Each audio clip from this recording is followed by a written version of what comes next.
ચાલો બાળકો, આજે હું તમને એક એવા બહાદુર બાળકની વાર્તા કહું છું જે સત્ય માટે ક્યાં સુધી ગયો હતો ખબર છે? તે તો સીધો યમરાજા પાસે પહોંચી ગયો. એ બાળક એટલે નચિકેતા. આજે હું તમને નચિકેતાની વાર્તા કહેવાની છું. એક ઋષિ હતા. તેમનું નામ હતું વાજસ્રવસ. તેમણે એક મોટો યજ્ઞ કર્યો. યજ્ઞમાં બ્રાહ્મણોને બોલાવ્યા હતા. યજ્ઞ પૂર્ણ થયા બાદ ઋષિ બધાને દાન આપે છે. એ દાનમાં ગાયો આપતા હતા. નચિકેતા બહુ સમજદાર અને સચ્ચાઈ પ્રેમી હતો. નચિકેતાએ જોયું કે મારા પિતાજી આવી ગાયો દાનમાં કેમ આપે છે? આ બધી ગાયો ખૂબ ગરડી થઈ ગઈ છે, બીમાર છે, એ વહુકી ગયેલી છે, એ દૂધ નથી આપતી, એ કંઈ કામની નથી. તો આવું દાન શા માટે આપે છે?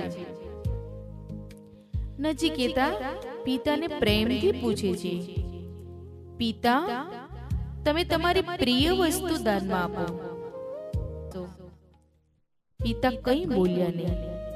ફરી નચિકેતા પ્રશ્ન પૂછે છે, તમારી પ્રિય વસ્તુ દાનમાં આપો. તમારી પ્રિય વસ્તુ હું છું. તમે મને કોને દાનમાં આપશો? પિતા ગુસ્સે થઈને બોલ્યા, જા, હું તને યમરાજાને આપી દઉં છું. પિતાએ કહ્યું, એટલે મારે હવે જવું જ જોઈએ. અને તે એકલો જ યમરાજાના દ્વાર પર પહોંચી જાય છે. યમરાજાના દ્વાર બંધ હતા.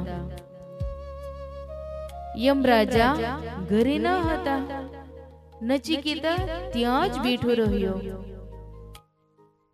યમરાજાની રાહ જુએ છે. એમ કરતા કરતા 1 દિવસ, 2 દિવસ, 3 દિવસ થઈ ગયા. એ ભૂખ્યો, તરસ્યો. આ બાબતને એને કોઈ ફરિયાદ કરી ન હતી. 3 દિવસ પછી યમરાજા આવ્યા. તેમણે નચિકેતાને જોઈને કહ્યું, અરે બાળક, તું 3 દિવસથી મારી રાહ જોઈ રહ્યો છે. તું મારા દ્વાર પર ભૂખ્યો ને તરસ્યો રહ્યો છે. હું તારા ઉપર પ્રસન્ન થયો છું. હું તને 3 વરદાન આપવા માંગુ છું. તારી ઈચ્છાઓ શું છે? તું માંગી લે. પહેલું વરદાન, નચિકેતા બોલ્યા, મારા પિતાજીનો ગુસ્સો શાંત થાય. તેઓ મને પ્રેમથી સ્વીકારી લે. બીજું વરદાન, મને અગ્નિનું રહસ્ય શું છે? મને યજ્ઞ વિશે શીખવો. ત્રીજું વરદાન, નચિકેતા કહે કે મૃત્યુ પછી આત્માનું શું થાય છે?